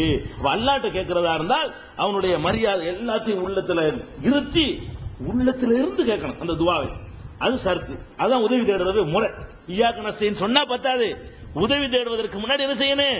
நம்ம யாருக்கு முன்னாடி நிக்கிறோம், யார்கிட்ட பெட்டிஷன் போடுறோம், அவன் எப்படிப்பட்ட ஆளு, நம்ம எப்படிப்பட்ட சின்ன ஆளு, ரெண்டையும் சேர்த்து மனசுல வச்சுக்கிட்டு பிரார்த்தனை செய்யணும். அதான் இய்யாக நஸ்தஈன் கூறிய அடுத்த ஒழுங்கு. அதுக்கடுத்து என்ன செய்யணும்னு கேட்டா, உது ரப்பக்கும் 7வது அத்தியாயம் 55வது வசனத்தில் அல்லாஹ் சொல்லி காட்டுகிறான், உது ரப்பக்கும் தலர்ருஅன் வ குஃபியா, உங்கள் இறைவனிடத்திலே பணிவாகவும் இரகசியமாகவும் துஆ செய்யுங்கள். என்கிட்ட உதவி தேடுறதா இருந்தா மைக்கு போட்டு கத்தாத, நீ தனியா நான் உனக்கு எனக்குள்ள விஷயம் நீ உலகத்துக்கு தெரியாம தம்பட்டம் அடிக்கிற. அல்லாஹ் சொல்றான், உது ரப்பக்கும், உங்கள் இறைவனிடத்தில் உதவி தேடுங்கள், கேளுங்கள், பிரார்த்தியுங்கள். எப்படி கேட்கணும்னா தலர்ருஅன், பணிவா கேட்கணும், வ குஃபியத்தன், ரகசியமா கேட்கணும். அது சொல்லிட்டு நிப்பாட்டல, இன்னஹு லா யுஹிப்புல் முஅ்ததீன், இதுல வரம்பு மீறுபவர்களை அல்லாஹ் விரும்ப மாட்டான். அதுல சொல்லிவிட்டான் அல்லாஹ். இன்னைக்கு எப்படி கேட்கறாங்க? கூட்டுதுவாண்ட சத்தம் தானே போறாரு இமாமு. அல்லாஹ் எப்படி கேட்க சொல்றான்? ரகசியமா கேள்றான் அல்லாஹ் சொல்றான். துஆவை பொறுத்த வரைக்கும் இமாமு ஆமீன் சொல்றதுக்கு சத்தம் போடணும்ல. நீங்க தொழுது முடிச்சோன்னு ஆமீன் நீங்க சத்தம் போடுறீங்க, அவர் என்ன பண்றாரு? சத்தம் போட்டு துஆ ஓதுறாரு. சத்தம் போட்டு ஓதுனா அல்லாஹ் ஏத்துக்குவானா? தொழுகையில மட்டும்தான் ஓதலாம். தொழுகைக்கு உள்ள அல்ஹம்துலில்லாஹ் ஓதும்போது ஆமீன் சொல்லலாம். தொழுகையில நம்ம தனியா துஆ செய்ய முடியாது, இமாம் ஃபாலோ பண்ண அவசியம் இருக்கு. சலாம் கொடுத்த பிறகு அவர் இமாம் இல்ல, நம்ம மாமும் இல்ல, நம்ம தனி அவர் தனி. இப்ப அவரவர்கள் செஞ்சுக்கிட்டா தான் இது சரியா வரும். அவரவர்கள் எப்படி செய்யணும்னு கேட்டா ரகசியமா செய்யணும், ரெண்டாவது பணிவா செய்யணும். துஆவுல எப்படி இருக்குன்னு பணிஞ்சு அடங்கி ஒடுங்கி அப்படி அந்த மாதிரி உள்ளத்துல வச்சு என்ன செய்யணும்? ஒரு பயங்கரமான ஒரு சர்வாதிகாரிக்கு முன்னாடி போய் நின்றால் எப்படி பணிவோட நிப்பீங்களோ அதை விட பன்மடங்கு பணிவோட அல்லாஹ்விடத்தில் என்ன செய்யணும்? நின்று உங்களுடைய பிரார்த்தனை செய்யணும் என்பதை 7வது அத்தியாயம் 55ல சொல்றான். அதனால ஏத்துக்கிறப்படுறதில்லை. நீங்க சத்தம் போட்டு கத்துறதுனாலதான் நிறைய துஆக்கள் அல்லாஹ்விடத்துல தூக்கி சுருட்டி வீசப்படுது. என்ன விரும்ப மாட்டேன்டான்ல, விரும்பாத முறையில் அவன்கிட்ட போய் கேட்டீங்கன்னு சொன்னா, அட மனு எழுதிட்டு போற ஒரு கலெக்டர்கிட்ட, அதுல இந்த பக்கம் இந்த மாதிரி கிறுக்கி இருக்கேன், இந்த பக்கம் இருக்குது எழுதி இருக்கிறேன், இந்த பக்கம் எழுதின இந்த பேப்பரை மடச்சு வச்சு இதுல நான் மனு எழுதிட்டு போன வாங்குவானவன் ஒயிட்ட தனியா கொண்டு வரும், பின்னாடி நம்ம கிறுக்கி வச்சிருக்கிற இதுல ஸ்பீட் போடான்றான்ல. பேப்பர் ஒன் சைடு தானே எழுதுனேன். ஒரு மனு எழுதுற என்ன முறை? ஒன் சைடு தான் எழுதணும், டூ சைடு எழுதக்கூடாது. மகஜர் எழுதும் போது அப்ப 2 சைடு எழுதிட்டு போனீங்கன்னா என்ன கோரிக்கை நியாயமா இருந்தாலும் சரி என்ன செய்ய மாட்டான்? ஏத்துக்குவான், தூக்கி எறிஞ்சிருவான். பத்திரிகையில் கட்டுரை எழுதுறீங்க, அவங்க இந்த மரபு தான். ஒன் சைடு எழுதுனா ஏத்துக்குவாங்க, பேக் அண்ட் பேக் எழுதுனா எடுக்க மாட்டான். ஒரு சைடு தான் என்ன செய்யணும்? ஆர்டிகல் எழுதுனா எழுதி அனுப்பணும். இப்படி எல்லாம் ஒழுங்கு வச்சிருக்கான்ல, தூக்கி எறிஞ்சிருவான்ல. அப்ப எல்லாம் என்ன செய்யறான்? எங்க என்கிட்ட மனு போடுறா இருந்தா பணிவா தான் வரணும், ரெண்டாவது ரகசியமா கேளு, ஊருக்குலாம் அடிக்க தம்பட்டம் அடிக்கிற மாதிரி கேட்காத அப்படின்னு நல்லா என்ன செய்யறான்? அதையும் சொல்லி காட்டுறான் கேட்க வேண்டிய ஒழுங்குல. அடுத்து என்ன செய்யறாங்கன்னு கேட்டா ரசூல் ஸல்லல்லாஹு அலைஹி வஸல்லம் சொல்லி தர்றாங்க. இப்னு அப்பாஸ் சொல்றாங்க, அதாவது ரசூல் ஸல்லல்லாஹு அலைஹி வஸல்லம் உதுல்லாஹ வ அன்தும் பிஹி மூகினூன பில் இஜாபா, அல்லாஹ்ட்ட நீங்க கேட்கும் பொழுது எப்படி கேட்கணும் தெரியுமா? நம்ம ஒரு தலைவர்கிட்ட மனு கொடுக்குறோம், பலிச்ச வரைக்கும் பலிக்கட்டும், பலிக்காட்டி போகட்டும், அப்படிதான் கொடுப்போம். தருவான்னு சொல்ல இயலுமா? லட்சம் பேர் மனு கொடுத்தா மனுஷனுக்கு எத்தனை பேர் நிறைவேற்ற முடியும்? முதியோர் உதவி பணம்னு சொல்லுவான், நாட்டில் உள்ள 50 முதியோர் கொடுக்க முடியுமா? முதல்ல ஒரு 100 பேர் கொடுப்பான், மீது உள்ளாருக்கு இல்லைன்னு போயிருவான். அப்படிதான் செய்வாங்க. அல்லாஹ்ட்ட கேட்கும் பொழுது நீங்க எப்படி கேட்கணும் தெரியுமா? கண்டிப்பா தருவான் என்று நம்பி கேட்கணும். அந்த ஆளும் தருவான், தராட்டான் இல்லைன்னு அது இல்லை, அதுவா இல்லை. அவன்கிட்ட கேட்க என்ன செய்யணும்? அவன் தருவான், தர்றேன்னு சொல்றான்ல, அவன் தான் கேட்ட தருவேன்னு சொல்றானே இல்லையா? கண்டிப்பா தருவான். மூகினூன பில் இஜாபா, அதாவது பதில் தருவான் என்று உறுதியான நம்பிக்கையோடு நீங்க என்ன செய்யுங்க? அல்லாஹ்விடத்தில் கேளுங்கள். வஅலமு, அறிந்து கொள்ளுங்கள், அன்னல்லாஹ லா யஸ்தஜீபு துஆஅன் மின் கல்பின் காஃபிலின், கவனமில்லாத இதயத்திலிருந்து வருகிற எந்த துஆவையும் அல்லாஹ் ஏற்றுக்கொள்ள மாட்டான். ஈடுபாட்டோட வரும்போது ஏத்துக்கிறோமா? அதனால கன்ஃபார்மா தருவான் நம்பணும். கேட்கும் பொழுது ஒரு 80 வயசு கிழவனா இருந்தா கூட தனக்கு ஒரு புள்ள வேணும் கேட்கறான். நமக்கு 80 வயசு, நமக்கு எப்படி தருவான்? என்ன சொல்லுவோம்? போட்டு பார்ப்போம், அந்த வருஷம் கட்டி போட்டோம் அப்படின்னு போட்டான்னு வைங்க, தரமாட்டான்ல. இவனே ஒரு சின்ன பிச்சைக்காரனா இருக்கிறான், எல்லாம் எனக்கு கோடீஸ்வரனா இருக்கு, நம்ம கோடீஸ்வரனா அவ்வளவுதான். நம்ம லைஃப் பூரா உழைச்சாலும் கோடீஸ்வரன் அப்படி ஆகுறது நினைச்சுக்கிட்டு அது சும்மா போட்டு பார்ப்பேன், கூரை பத்துட்டு வந்தா வருது வராட்டி போகுது, இது ஏத்துக்க மாட்டான். இதுக்கு ஒரு துவா இல்ல. அப்ப அல்லாஹ்விடத்தில் கேட்கும் என்ன செய்யணும்னு கேட்டா, இறைவன் சர்வ சக்தங்கிறவன் நீ நம்பணும், அவனுக்கு தர முடியும், என்ன வேணாலும் தர முடியும்.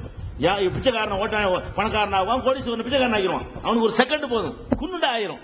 அந்த மாதிரி கல்புகளை மாற்றி அமைக்கிறவன் அப்படிப்பட்ட ஒரு இறைவன் நம்ம கேட்கிறோம். நாம் கேட்கிற கோரிக்கை கண்டிப்பா தருமான் என்றுதான் நீங்கள் கேட்க வேண்டும் என்று நபி ஸல்லல்லாஹு அலைஹி வஸல்லம் சொன்னது திருமிதியில 3401வது ஹதீஸாக இடம்பெற்றிருக்கிறது. இதை நம்ம பார்க்கிறோம். அடுத்து என்னன்னு கேட்டா, பிரார்த்திக்கிற ஒழுங்கு அடுத்து அல்லாஹ்ட்ட உதவி தேடுறதா இருந்தா அவசரப்படக்கூடாது. ரசூல் ஸல்லல்லாஹு அலைஹி வஸல்லம் யுஸ்தஜாபு லி அஹதிக்கும், உங்களில் ஒருவர் செய்கிற பிரார்த்தனை கண்டிப்பா ஏற்றுக்கொள்ளப்படும். எதுவரை ஏற்றுக்கொள்ளப்படும் என்றால் மாலம் யாஜல், அவசரப்படாத வரை ஏற்றுக்கொள்ளப்படும். அவசரப்பட்டா நீ எஜமான ஆயிரப்படும், அவன் அடிமை ஆயிரம். என்ன மனு கொடுத்து நாளைக்கு அப்படின்னு என்ன அர்த்தம்? அப்ப நீ முதலாளியா போயிடல, அப்புறம் மனுவை போட்டு பேசாம இருக்க வேண்டியதான். அவன் தான் வேற யாரு? இந்த ஆட்சியில வேற மத்திய அரசு கம்ப்ளைண்ட் பண்ண முடியுமா? மாநில அரசுக்கு கம்ப்ளைண்ட் கொடுக்குறீங்க, கோரிக்கை ஏத்துக்கிறல, மேல மத்திய அரசாங்கத்துக்கு போகலாம், இல்ல ஐநா சபையில கம்ப்ளைண்ட் பண்ணலாம். இங்க ஒண்ணும் இல்லையே, ஒரே இடம் தானே இருக்கிறது. அவங்க கிட்ட மனுவை போட்டோம்னு சொன்னா என்ன செய்யக்கூடாது? அவசரப்படக்கூடாது. நமக்கு எப்ப தரணும் அவனுக்கு தெரியும். நம்ம கோரிக்கையை தான் வைக்கணுமே தவிர எப்ப தரலாம், அதுக்கு ஒரு சூழ்நிலை எப்படி, எந்த மெத்தட்ல தரலாம் எல்லாம் அவனுக்கு தெரியும். அவனுக்கு நீங்க சொல்லி கொடுக்கிற மாதிரி வரக்கூடாதுன்னு சொல்லி ரசூல் ஸல்லல்லாஹு அலைஹி வஸல்லம் சொல்றாங்க, யுஸ்தஜாபு லி அஹதிக்கும் மாலம் யாஜல், அவசரப்படாத வரை தான் உங்களுடைய கோரிக்கை அல்லாஹ்விடத்தில் ஏற்கப்படும். அவசரப்படுறத என்னன்னு சொல்ல வளர்க்குறாங்க. யகூலு தஅவ்து ஃபலம் யுஸ்தஜாபு லி, கேட்டு கேட்டு பார்த்துட்டு தரமாட்டேங்கிறான், இது சொல்றாத வரைக்கும் கேட்டு பார்த்துருங்க. எத்தனை நேரம் கேட்டுங்க, ஒரு வாரமா கேட்டு இருக்கிறாங்க, தரமாட்டேங்கிறான்னு சொல்லிட்டீங்கன்னு வைங்க, அழிச்சிருவான். இவன் லிஸ்ட்ல எடுத்துருவான கொடுக்காது, அப்படி அல்லாஹ் காலி பண்ணி விட்டுருவான். அதனால அல்லாஹ்விடத்தில் கேட்டீங்கன்னு சொன்னா என்ன செய்யக்கூடாது? அவசரப்படக்கூடாது என்று ரசூல் ஸல்லல்லாஹு அலைஹி வஸல்லம் அவர்கள் அடுத்த ஒரு வழிமுறையை சொல்லி தருகிறார்கள். சில பேர் என்ன செய்வாங்கன்னு கேட்டா, துவாவை நீங்க பாத்தீங்கன்னா ராகம் போட்டு வருவாங்க, பாத்திருக்கீங்களா? அஜத்மார் துவா ஓதும் போது அதுக்கு மட்டும் ராகத்தை போட்டு அந்த ராகத்தில் மயங்கணுமா அப்படின்னு. அதெல்லாம் வேற வேற சமுதாயத்துக்கு சரியா வரும். இசையில் மயங்குற இறைவன் பாங்க, இவன் எதுலையும் மயங்குறவன் அல்ல. இசைக்கு மயங்க மாட்டான், சோத்துக்கு மயங்க மாட்டான், ஆடலுக்கு மயங்க மாட்டான், பாடலுக்கு மயங்க மாட்டான். இப்னு அப்பாஸ் ரலியல்லாஹு அன்ஹு சொல்றாங்க, ஃபங்குரி சஜாமின துவா, துவாவுல இந்த அடுக்குமொழி பேசுறது நிறுத்திக்கொள். அடுக்குமொழியில அந்த அடுக்குமொழியில வரணுங்கிறதுக்கான வார்த்தைகளை அந்த எதுகை மோனோட அமைக்குவார். இது மாதிரி அந்த ராகத்தை நிறுத்திக்கொள், பஜித்தனிப்புகளை தவிர்த்துக்கொள். ஏன்னு கேட்டா, இன்னி அஹத்து ரசூலுல்லாஹி ஸல்லல்லாஹு அலைஹி வஸல்லம் அஸ்ஹாபஹு, ரசூல் ஸல்லல்லாஹு அலைஹி வஸல்லம் அவர்களையும் அவர்களுடைய நெருங்கிய தோழர்களையும் நான் கவனித்திருக்கிறேன். லா யஃபாலுனஹு, அடுக்குமொழி துவா செய்ய மாட்டார்கள். அல்லாஹ்விடத்தில் கேட்கும்போது அடுக்குமொழி பிரார்த்தனை செய்ய மாட்டார்கள் சொல்லி இந்த அடுக்குமொழியில் நீங்களே எடுத்துக்கிறீங்களங்க. ஒரு ஆள்கிட்ட முதலாளிட்ட உதவி கேட்க போறீங்க, முதலாளி அவர்களே தாங்கள் எனக்கு ஒரு 100 ரூபாய் தருகிறீர்களா? போட வெளியே என்ன கேட்கணும்? சாதாரணமா தான் கேட்கணும். இந்த வார்த்தையில் தப்பு கிடையாது. ஒரு முதலாளிட்ட போய் இப்படி கேட்பீங்களா? அப்படி கேட்கறாங்க. துவாவுல நீ கெஞ்சி கேட்பியா? நீ அடுக்குமொழி பேசுவியா? படைத்த இறைவன் முதல்ல சாதாரண ஒரு பள்ளிக்கூடத்து வாத்தியார்ட்ட போய் கேட்க முடியுமா? ஒரு பள்ளிக்கூடத்து வாத்தியார்ட்ட போய்கிட்டு தமிழ் படிச்சுற வாத்தியார்ட்ட சொன்னா கூட என்னடா கிண்டல் பண்றேன்னு பணம் இல்லையா? சாதாரண அதை ஒண்ணுக்கு ஒன்று கேட்கிறேன், நான் சிறுநீர் கழிக்க செல்ல வேண்டும், அனுமதி தருகிறீர்களா? இவன் வெளியேற்றான், அதுதான் ஒரேடியா போயிடும் அனுமதி. அப்ப நம்ம என்ன செய்யணும்னு கேட்டா, இந்த அடுக்குமொழியை தவிர்த்துக் கொள்வதும் ரொம்ப முக்கியமான விஷயம். அது மாதிரி அடுக்குமொழி ராகம்லாம் போடுங்க. பாட்டு படிச்சு கேட்ட தருவான ஒரு தலைவன் போய்கிட்டு கோரிக்கை வைக்கும் போது அவர்கிட்ட பாட்டுல கேட்கிறீங்க, கலெக்டர்கிட்ட வசனத்துல பேசுறதுக்கு பதிலா பாட்டுல கேட்கிறீங்க, அப்பவும் கோரிக்கை ஏத்துக்கப்படாது. அப்ப இதுல எல்லாம் நம்ம என்ன செய்யணும்? கவனமாக இருக்க வேண்டும் என்பதை நம்ம பாத்துக்கணும். அடுத்து என்னன்னு கேட்டா, துவாவுல அல்லாஹ்வுக்கு சொல்லி கொடுக்கிற மாதிரி சில பேர் துவா செய்வாங்க. எப்படி துவா செய்வாங்க தெரியுமா? யூசுப் ஜுலைஹா போல எங்களை வாழ வைப்பாயாக, ஆதம் ஹவ்வாவை போல வாழ வைப்பாயாக. கல்யாணத்துல அல்லாஹும்ம அல்லி பைனஹுமா கமா அல்லஃப்த பைன ஆதம வ ஹவ்வா, ஆதம் ஹவ்வாவை போல எங்க தம்பதிகளை வாழ செய்வாயாக. அது யார நீ தீர்மானிக்கிறது? என்னை நல்லா வாழவைன்னு நீ கேளு, இவர் மாதிரி அவர் மாதிரி கேட்க நீ யாரது? எனக்கு நீ சொல்லி தரியா? அப்படின்னு நல்லா எடுத்துக்கிடுவான். இதை நானா சொல்லல, அப்துல்லாஹ் இப்னு முகஃபல் என்ற ஒரு சஹாபி, அவருடைய மகன் துவா செய்யறாரு. துவா செய்யும்போது அப்ப பார்த்துட்டு இருக்காரு, சஹாபி பார்த்துட்டு இருக்காரு. மகன் என்ன செய்யறாருன்னு கேட்டா, அல்லாஹும்ம இன்னி அஸ்அலுக அல் கஸ்ரல் அபியல அன் யமீனில் ஜன்னா, யா அல்லாஹ் எனக்கு சொர்க்கத்துல வலது பக்கம் இருக்குல்ல, இந்த வலது பக்கமா பார்த்து ஒரு வெள்ளை மாளிகையை தா அப்படின்னு கேட்கிறாரு. கேட்கும் போது சொர்க்கத்தை தான் கேட்கணும். இவர் என்ன கேட்கிறாருன்னு கேட்டா, சொர்க்கத்துல வலது பக்கமாக நல்ல ஒயிட் கலர்ல உள்ள ஒரு மாளிகை எனக்கு ஒண்ணு கொடுத்துரு அப்படின்னு கேட்கிறாரு. அப்ப அவரு வாப்பாக்கார கூப்பிடுறாரு, எங்க வாப்பா மோகன்ட சஹாபி சொல்றாரு, நீ வந்து சலில்லாஹல் ஜன்னா, அல்லாஹ்ட்ட சொர்க்கத்தை கேளு, உதுபிஹி மினன்னார், நரகத்தை விட்டு பாதுகாப்பு தேடு. இதை தாண்டிக்கிட்டு எனக்கு வலது பக்கம் தான் இடது பக்கம் தான் நீ கேட்காத, அது உனக்கு தேவையில்லாத விஷயம். அப்படி கேட்கும்போது அல்லாஹ் ரசூல் சொல்லி தரவில்லை. இப்ப இன்னை சமயத்து ரசூலுல்லாஹி ஸல்லல்லாஹு அலைஹி வஸல்லம் ரசூல் ஸல்லல்லாஹு அலைஹி வஸல்லம் சொல்ல நான் கேட்டிருக்கிறேன், சயகூனு கௌமுன் யஅததுன ஃபித் துஆ, துஆவில் வரம்பு மீறுகிற ஒரு கூட்டம் இனிமேல் உண்டாவார்கள் என்று கேட்டிருக்கிறேன். அதுல நீ சேர்ந்துடாத, வரம்பு எல்லை மீறாத அப்படின்னு சொன்னதாக இப்னு மாஜாவுல 3854வது ஹதீஸ்ல நீங்க பார்க்கிறீங்க. அதனால அல்லாஹ்ட்ட கேட்கும் பொழுது இந்த ஆதம் ஹவ்வா போல இப்ராஹிம் சாரான்லாம் கேட்க கூடாது. அல்லாஹ் எங்களை நல்லபடியா வாழ வை, எங்களை சந்தோஷமா இருக்க வை, இந்த தம்பதிகளுக்கு நீ பரக்கத் செய், அப்படிதான் கேட்கணுமே தவிர இது மாதிரி அது மாதிரி எல்லாம் சொல்லிலாம் கொடுத்து கேட்க கூடாது. அவன் எது நல்லதோ அதை செய்வான். இப்ராஹிம் சாரா விட கூட நல்லபடியா உங்களை வைப்பான், ஆதம் ஹவ்வா விட கூட உங்களை உயர்ந்த நிலையில கொண்டு அல்லாஹ் வைப்பான். அதை வந்து நீங்க அவனுக்கு சொல்லிக் கொடுக்கிற மாதிரி வந்துச்சுன்னு சொன்னா அது வரம்பு மீறுதல். கோரிக்கையை மட்டும் வை, அதை இப்படி தரணும் என்ன செய்யக்கூடாது. அல்லாஹ் 1 லட்ச ரூபா தான், அந்த 1 லட்ச ரூபா அந்த மளிகை கடையில இருந்து தான் கேட்கக்கூடாது. 1 லட்ச ரூபா தாண்டு கேளு, அது கோரிக்கை முடிவு வச்சு. எனக்கு 1 லட்ச ரூபாயை என் பால் வியாபாரத்துக்கு தரணும்னு கேட்கக்கூடாது, மோர் வியாபாரத்தை கூட தருமா உனக்கு 1 லட்ச ரூபாய் தான் கேட்கணுமே தவிர இந்த ரூட்ல எனக்கு தரணும், செக் வழியா தரணும், மணி ஆர்டர் வழியா தான் வரணும், கூரையை பொத்துக்கிட்டு போடணுங்கிற திமுரு. இந்த மாதிரியான முறையில அல்லாஹ்விடத்துல கேட்கக்கூடாது என்பதை இந்த ஹதீஸ்ல இருந்து விளங்கிக்கிறோம். அல்லாஹ்ட்ட கேட்கறதுக்கு வந்து இன்னும் சில ஒழுங்குமுறைகள் இருக்கிறது. எந்த நேரத்தில் கேட்க வேண்டாம் அதை தெரிஞ்சு வச்சுக்கணும். நம்ம எவ்வளவு கோரிக்கைகளை வச்சுட்டு இருக்கோம் அல்லாஹ்ட்ட கேட்கறதுக்காக வேண்டி, அதுகளை அறிந்து கொண்டோமே ஆனால் அந்த நேரத்தில் அடிச்சுக்கன்னு வைங்க, கன்ஃபார்ம் எல்லா கோரிக்கையும் நிறைய மனுஷன் போய் கைய வேண்டிய தேவையே இருக்காது, அல்லாஹ் நிறைய வச்சிருவான். அதுகளை அறிந்த பிறகு நம்ம அடுத்தது போலாம்.